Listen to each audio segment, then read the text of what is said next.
Good morning, ladies and gentlemen, dear colleagues, dear students.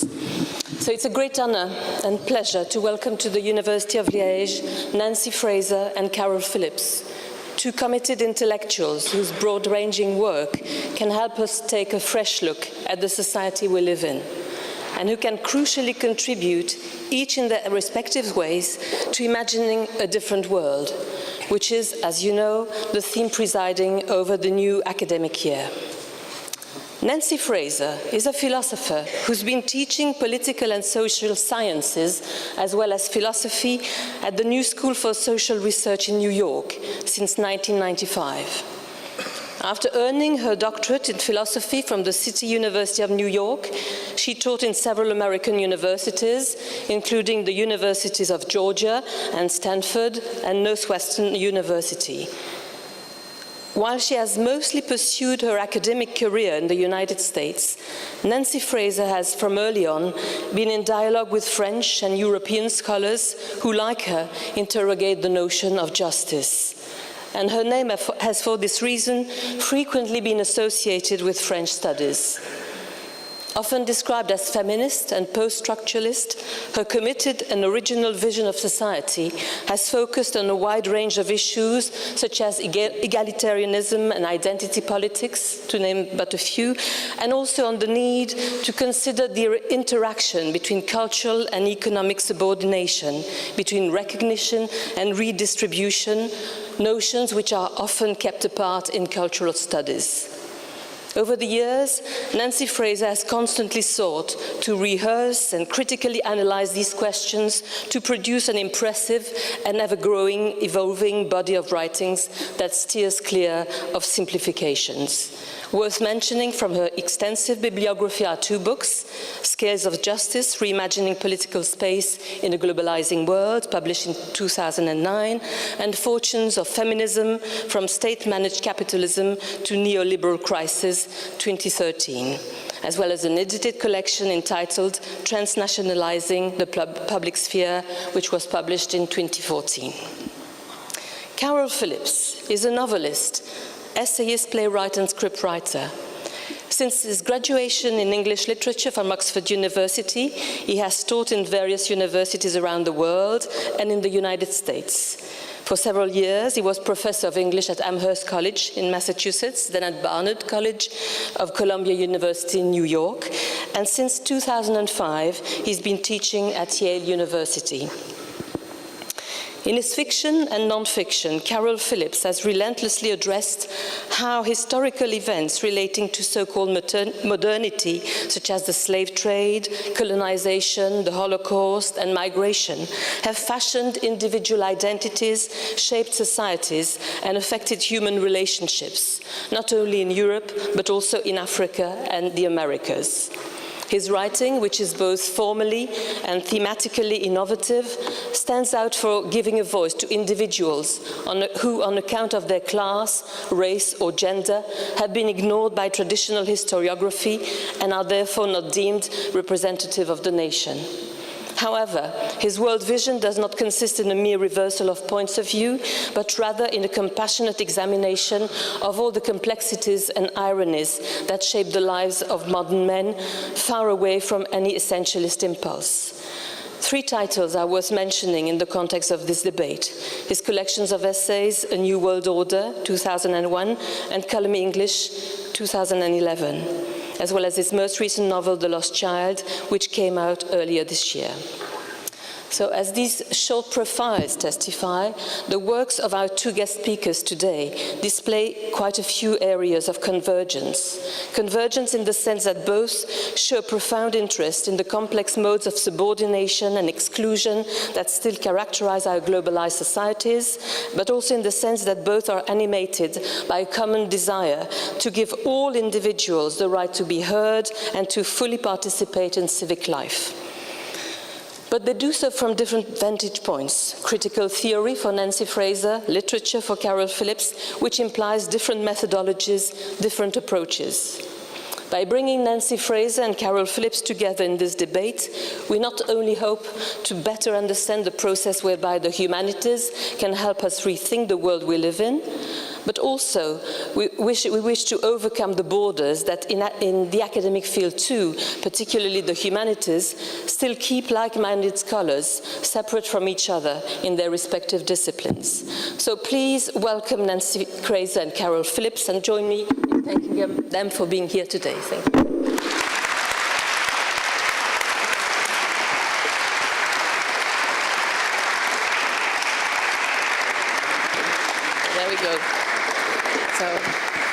Thank you. So we'll start with a very general question, and it would relate to the theme of this debate. That is, how can the humanities, either literature, philosophy, or critical theory, help us rethink, the society we live in? So maybe Nancy, maybe you could start. Thank you. Well, it's a complicated question because I would start by saying that I want to really sort of reject the idea of separating the humanities from the social sciences. I think if the humanities is especially concerned with questions of value and experience, that none of that can really be understood in an adequately critical way unless we also understand something about the mechanics of society, the social relations, the social processes that generate the vast differences in advantage, disadvantage, privilege, exclusion, and so on. So the social sciences traditionally can be kind of, mindless, quantitative stuff, but I think a critical approach to the humanities would want to bring it together with social scientific thinking, and that's how I understand critical theory, as an interdisciplinary. I am a trained philosopher, but I don't do sort of, ivory tower philosophy. I try to bring it into relation with history, above all, with a critical sociology and politics. I was listening to Nancy, and I've forgotten what the question was. So what was the question? How can the humanities help us rethink the world we live in? Oh, okay.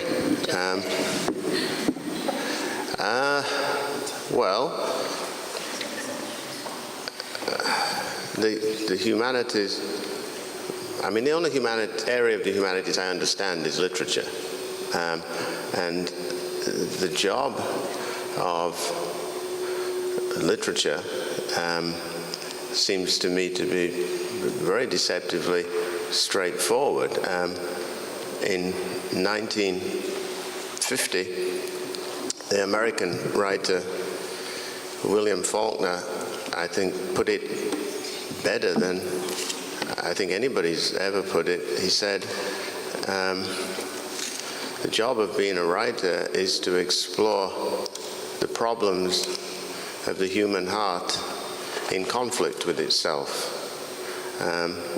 And effectively, despite the generosity of your opening, that's all I do. That's my job, is to try to explore those problems of the human heart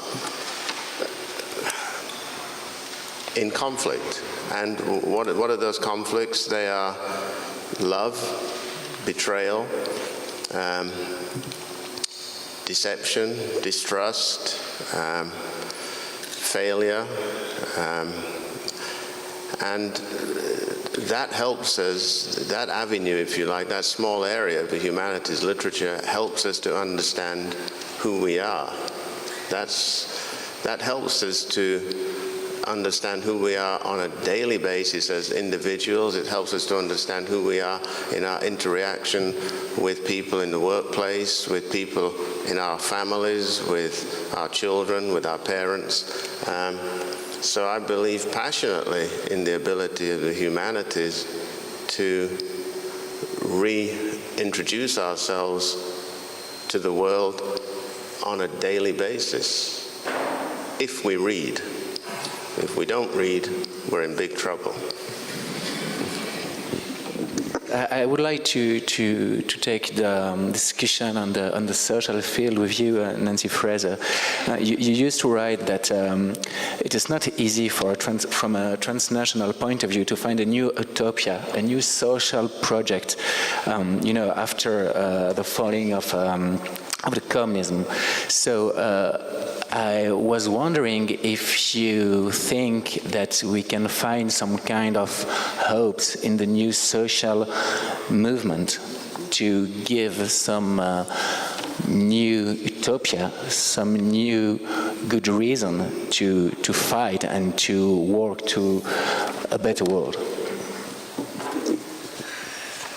Well, it's a difficult question, and there's a lot packed into it. I think the starting point for me is the fact that we are living at a time of acute crisis and real dysfunctionality of our societies, of our economic system, of the political organization of the world, of our relations to nature, and so on. So my sense is that something really has to give. It's a time, perhaps like the 1930s, where social systems are stressed to the limit.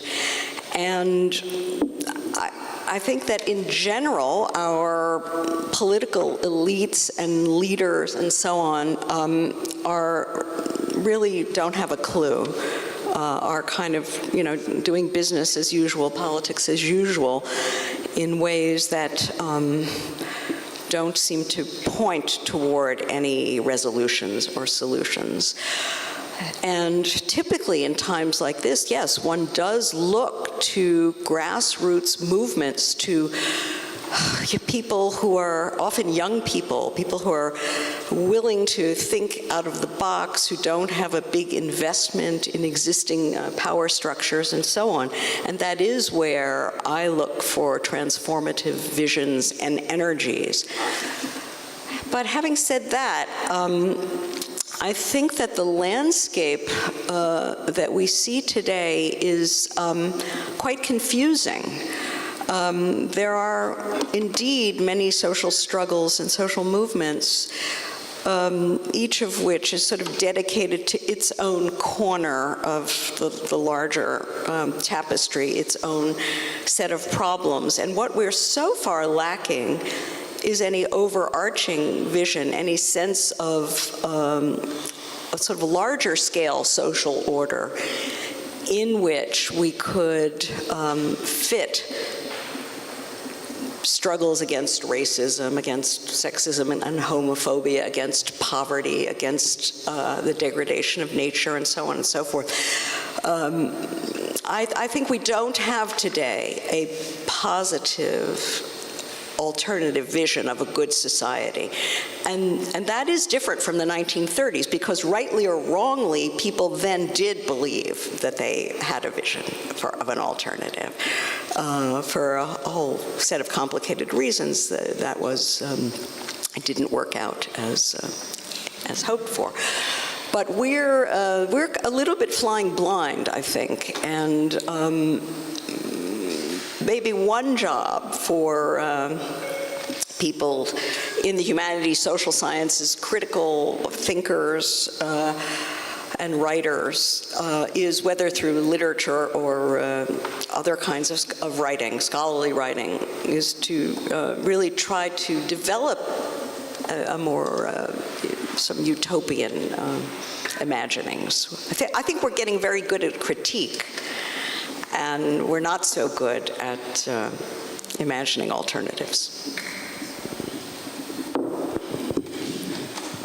Well, yeah. So there's also, you've mentioned history and the importance of looking at history. This is also an important part of Caryl Phillips' work.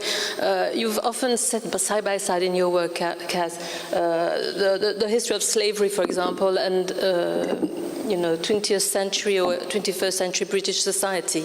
Is this juxtaposition a source of hope or utopia, or is it a source of despair, rather? Because the word utopia has been used a lot here. And there is a big debate around your work whether you're optimistic or pessimistic. So that would, yes, there is. course, if I was not an optimist, I wouldn't write. I wouldn't bother. Of course I'm an optimist because I don't know what this debate is, but I trust you that there's a debate. But we can conclude the debate now. I'm an optimist because I believe that as long as we're rational, thinking, breathing, fortunate human beings, our job is to try to make the world better, whatever discipline we have, whether we're teachers, lawyers, social scientists, professors, whatever we do, doctors, our job is to try to improve the world, try to if we perceive crisis, as Nancy talked about, and she said, you know, we're in a time of crisis, and she's right. The one thing I would, maybe as a side question, when were we not in a time of crisis?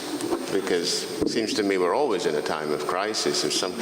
But maybe we can come back to that, because I just wonder, you make a reference to the 1930s, but I'm thinking nearly every station of my life, I can think of a time when I thought, oh God, this is a crisis. Reagan, Thatcher, this is a crisis.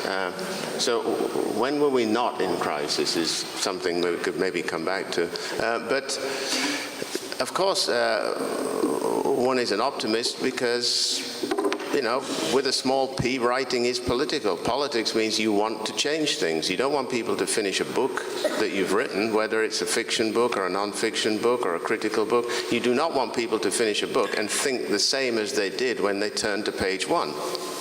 You want them to think differently, however small a fashion, and if they're thinking differently, then you've implemented political change, because it's the beginning of perhaps them not just thinking differently, but perchance acting differently. So I'm an optimist, and I believe that writing and thinking and teaching is there to encourage people to act with more social responsibility, act with more, hopefully more moral responsibility, and actually, most importantly of all, act with more kindness, you know, just general decency. I turned on the TV this morning. If I have to see the BBC News saying, refugee crisis, blah, blah, blah, can we have some compassion and kindness? It's, you know, it's sad. Anyway, I don't want to, it's not time to get on my soapbox yet, but when were we not in crisis? Shall I? Yeah. Well, I do think maybe we do have a small disagreement here, because let's try to make this interesting, right?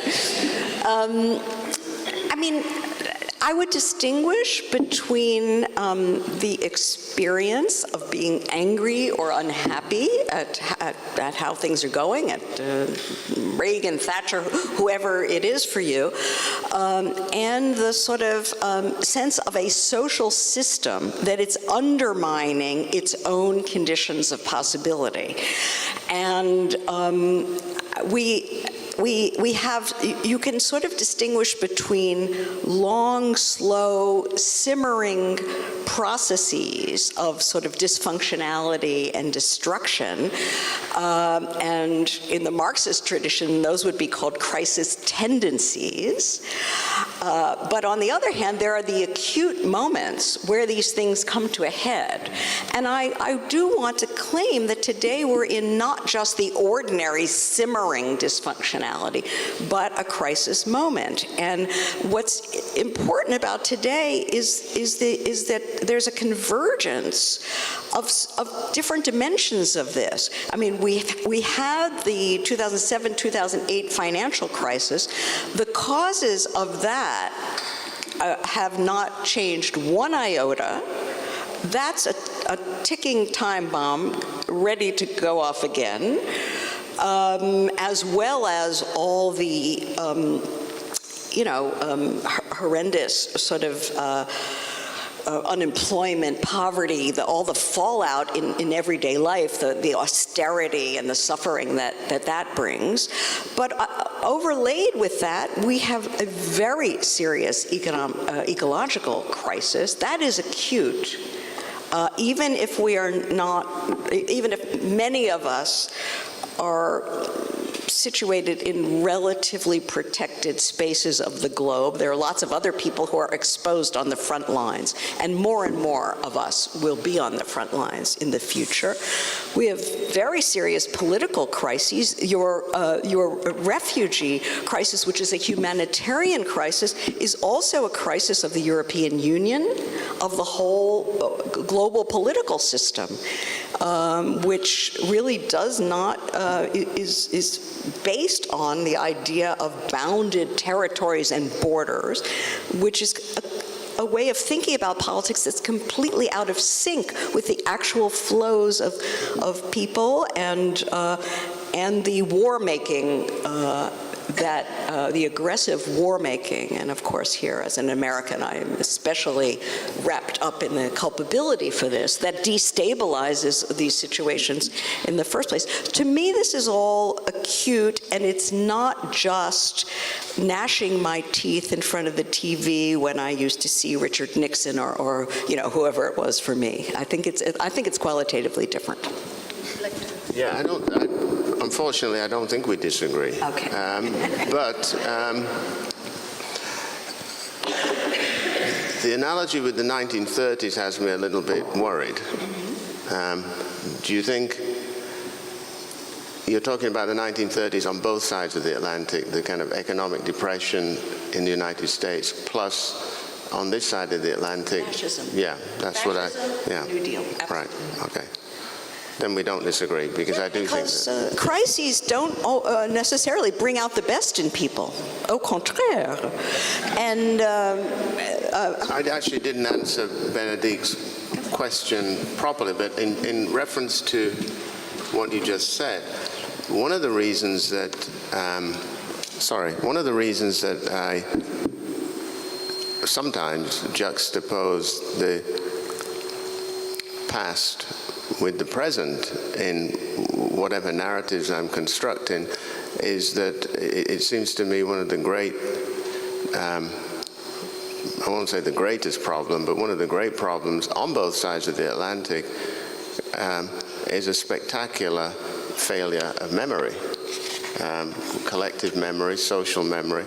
People are frighteningly quick to forget what has happened in the past, and therefore repeat exactly the same problems. So when you say the 1930s, I completely agree with you, but it's in a more contemporary sense, if we just get away from that just for a moment, in a more contemporary sense, living in the United States of America, one of the troubling things that's happened in the last decade or so is the repetition of patterns of, let's just call it, overseas involvement that seem to me to be suspiciously similar to what happened in Vietnam. And that's a spectacular failure of historical memory. So the impulse that I have sometimes when I'm writing fiction to juxtapose the past with the present is an attempt to continually try to remind people of the umbilical cord that runs from the present to the past. Oh, yes. Maybe about this question of crisis, I would like to address to you both the issue of the state. You know, we used to think here in Belgium that we are living in a country in which the social state is important, and we used to think that it's some kind of value for us, maybe a different value than the value that you have in the US about the state, and a lot of thinkers and sociologists write that the crisis here in Europe is first a crisis of this social state. So what would you think about that? We still trust the state. We still think that he have to make some kind of redistribution of the money, of the health caring, of everything, but we have the feeling that he is destroyed, this social state, by the crisis and by the new capitalism. So what would you say about this worry that we have here in Belgium? Again, I think there are so many different dimensions to this question. I remember how we in the United States we sort of on the left or liberal side of politics in the United States used to look to Europe as a counter model, as the social model to our liberal, neoliberal market model, and we were sort of despairing of our ability to actually change the political orientation and culture of the U.S. And we looked to Europe. How quaint that seems now. I mean, that that hope that we placed in you. So that's sort of one thing, that this old opposition between the liberal and the social model seems to have somehow collapsed. It's sort of, there's only the liberal model now, really, if you look deeply. That's one aspect of it. A second aspect has to do with the state itself, or in the case of the EU, the confederation, or whatever you call it. I mean, part of the problem, as I just mentioned before, which we see very clearly in the refugee crisis today, is that the needs that social provision and social policy have to address cannot be contained any longer within the borders of states. So the very idea that the state, understood as the political agency of a bounded territory sealed off, this doesn't compute any longer in terms of thinking about what social justice requires. So that's another problem, sort of how to think differently about public power. I prefer the expression public power to the word state, because I think we are talking about the use of public power at a number of different levels. And the problem is to think about how to integrate or coordinate those levels and those powers. And then the third point I want to make, and if I'm right about the acuteness of the crisis, then I would say that we're beyond the point of redistribution. In other words, if redistribution means sort of reallocating the end products of commercial and productive activity among people, then it's time to think more radically about really changing the fundamental structures that produce those outcomes, not simply redistributing the outcomes. I think we're at that point.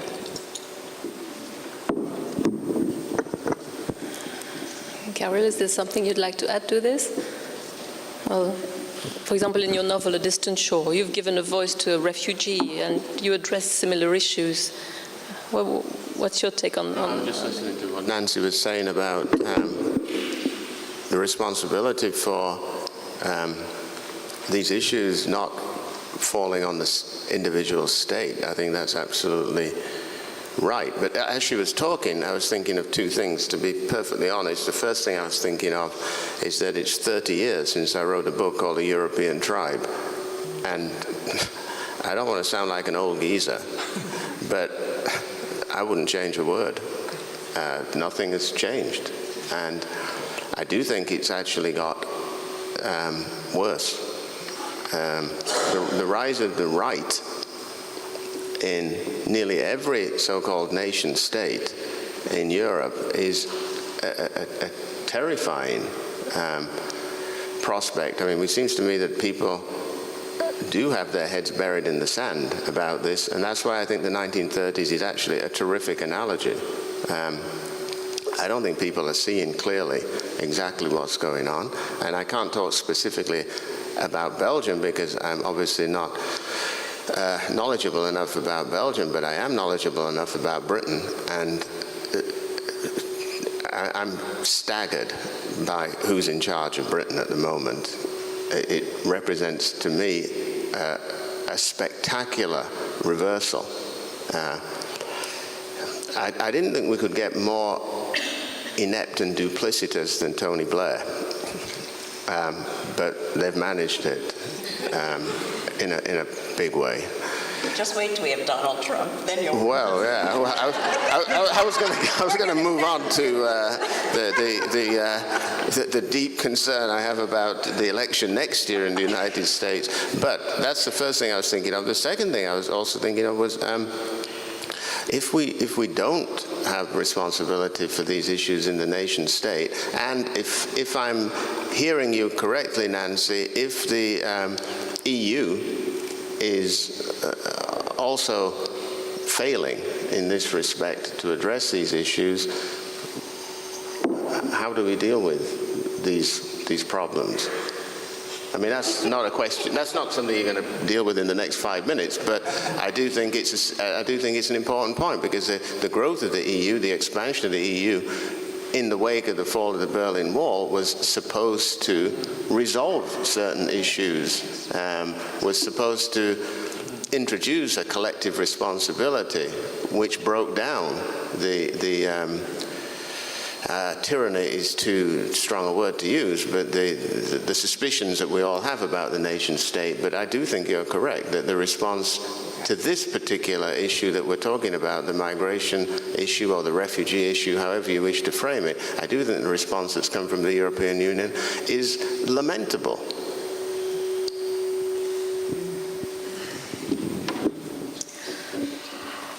Yeah, I mean, just sort of going back to what you said earlier about the importance of history and the dangers of amnesia and so on. I mean, part of the problem, it's not, I don't want to single out Europe because the United States remains the great Satan and all of that, but I mean, part of the problem is really trying to understand the relation between Europe or the global North and the global South, the ways in which the histories of colonialism, imperialism, and other forms of North-South exploitation and degradation remain structuring aspects of the world, even though, you know, now we have independent post-colonial states and so on. So, I mean, even though we have an acute form of so-called fortress Europe right now, it has long been the case that things like agricultural subsidies, which make perfect sense if you want to support artisanal, you know, local production of cheeses and so on, which we all love to eat. Nevertheless, with respect to what this does to African farmers and so on, I mean, all of these, you can't think about things from a bounded perspective. This is one thing I really liked about the novel of yours that I read, the early novel called Crossing the River. I don't know if you know it, but I want to make a pitch. I think it's a really extraordinary piece of work that really brings out these transcontinental relations that where patterns of abandonment, rejection, exclusion are repeated with ever new twists over and over and over again, transcontinentally. That begins to get at what I was trying to say at the outset, which is part of what I think the humanities and critical social thinking has to do is help us situate our experience, which is by itself parochial and limited, in relation to these broader historical patterns and structures. That's the only way you understand who you are and why you feel distant from and possibly even hostile to others to whom you are actually deeply connected, and are connected often in ways that if you knew more about, would make you feel very uncomfortable. And that process is actually really simple to begin. I mean, it's actually easy to begin that process and not to rely upon, we haven't used this word so far, but we've alluded to it, politicians. It's easy to begin the process of dealing with these issues. The novel that Bénédicte mentioned a moment ago, A Distant Shore, is very simple. There's a 50-something-year-old English woman living in a bungalow, a small house in the north of England, who looks out of her window one day and sees an African guy next door polishing a car, and wonders, who the hell is this guy? Moved into my neighborhood, living on my street. And it takes a good while of the novel for her to do the thing that she finds the courage to do, which is to have a conversation with him. That's all it takes. And the person who doesn't look like you is you. And that's all it takes. Maybe another question. Okay, so because I know that we have here some feminists, you know, from Liège and some friend of mine. So I think that it can be interesting to bring you on that field also. My question is very, very simple. You know, the law in several states allows people to say that discriminations against women does not exist anymore. So how can we put under consideration and question that the fact that higher ranks in public life and in economic life still trusted by men? Yeah, we were talking last night about the experience that many of us who teach in universities have of welcoming new students, 18-year-olds who believe that male domination is a thing of the past, and the young women, the whole world is open, we have equality, and then a few years after they leave university and start working, bam, the reality hits them. It ain't so.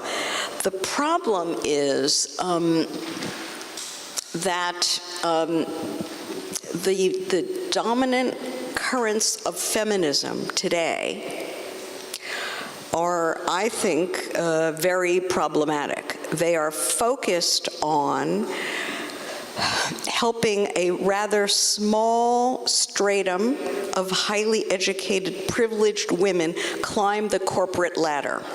We call this leaning in or cracking the glass ceiling or whatever.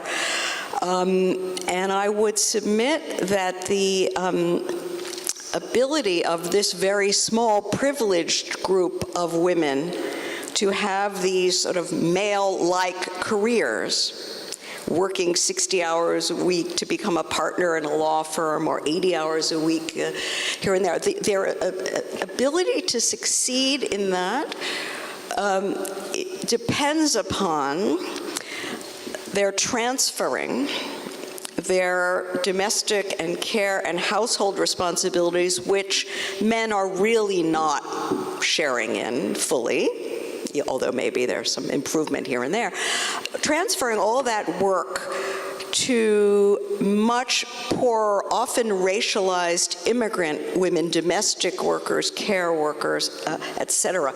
So there's a whole new landscape of gender developing, where the feminism of, let's say, white, upper middle class, highly educated women is coming off the backs of the much larger group of precariously employed, racialized, and immigrant women who are now picking up that that care work for pay in very precarious and low paid ways. So I think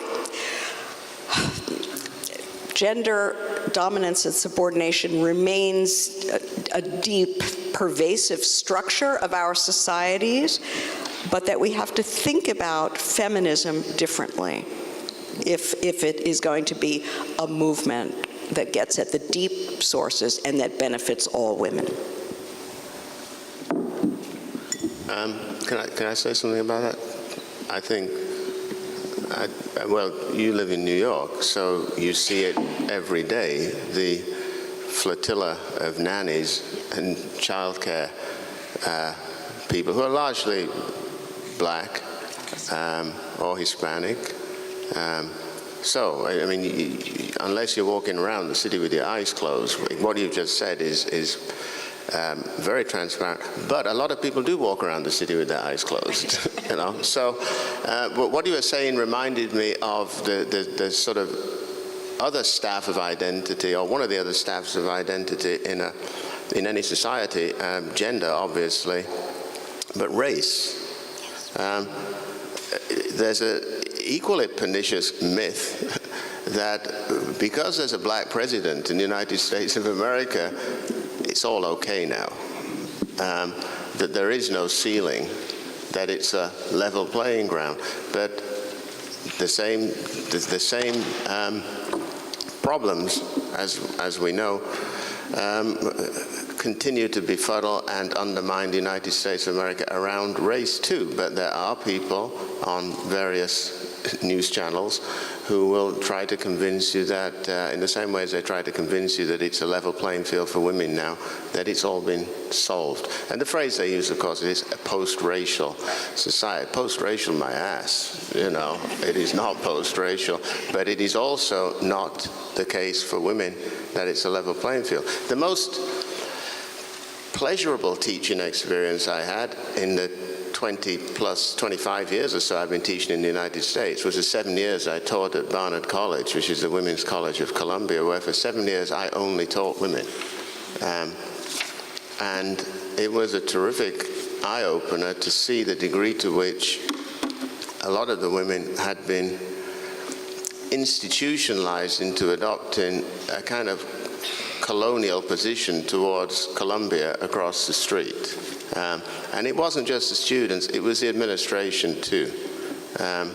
It was endemic, a kind of genuflection to the men, which was really disturbing to witness. My main job for 7 years was to remind them that it's not a level playing field, despite what anybody's telling you.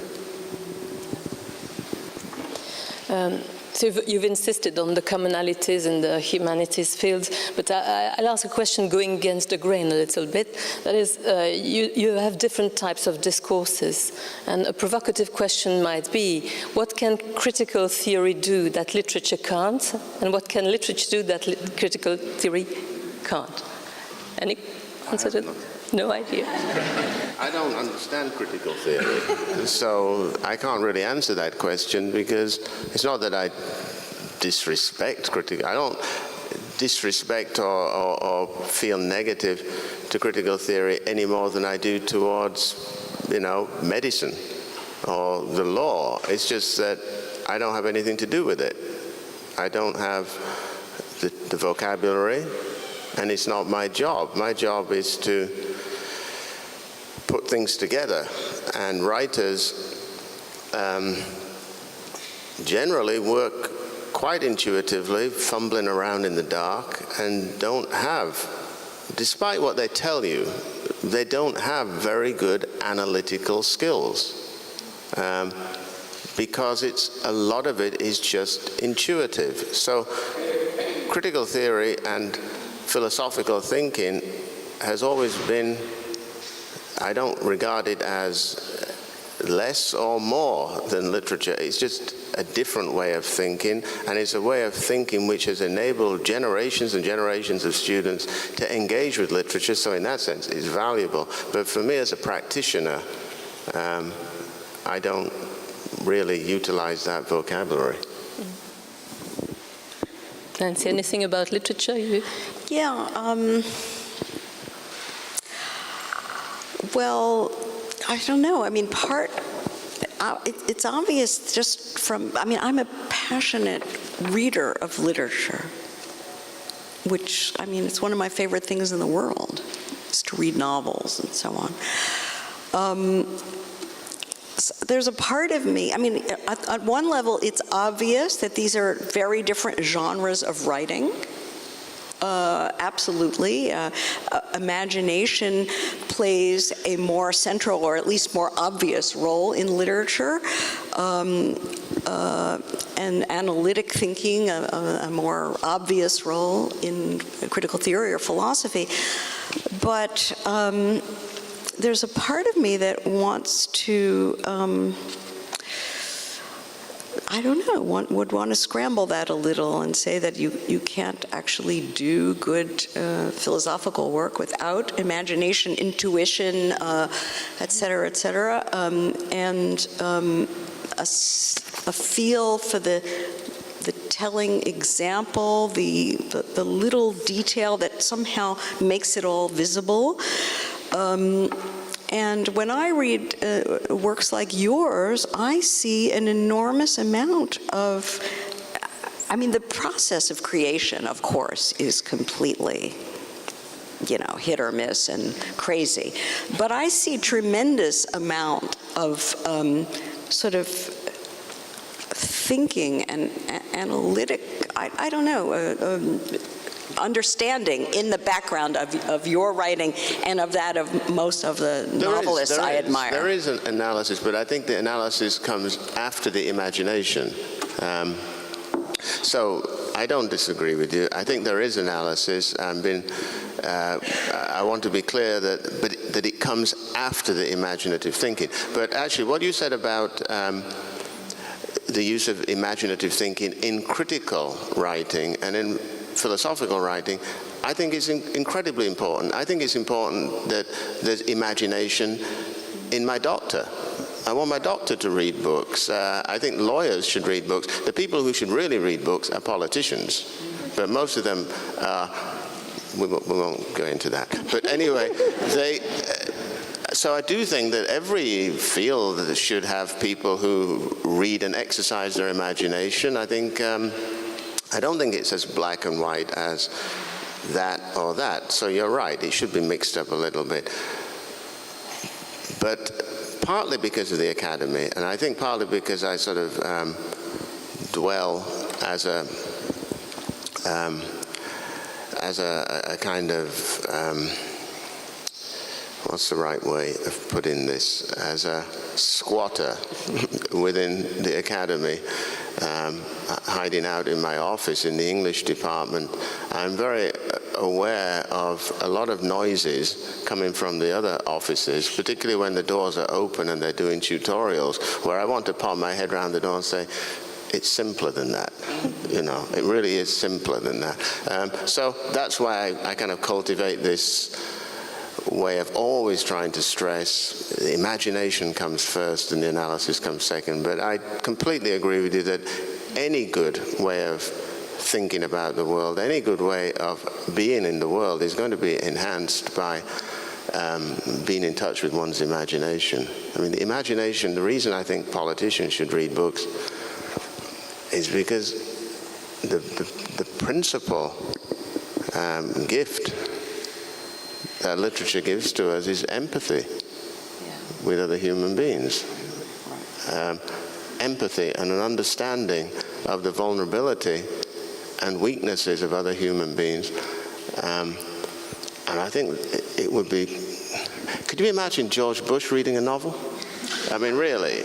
He's painting. Churchill painted too, you know.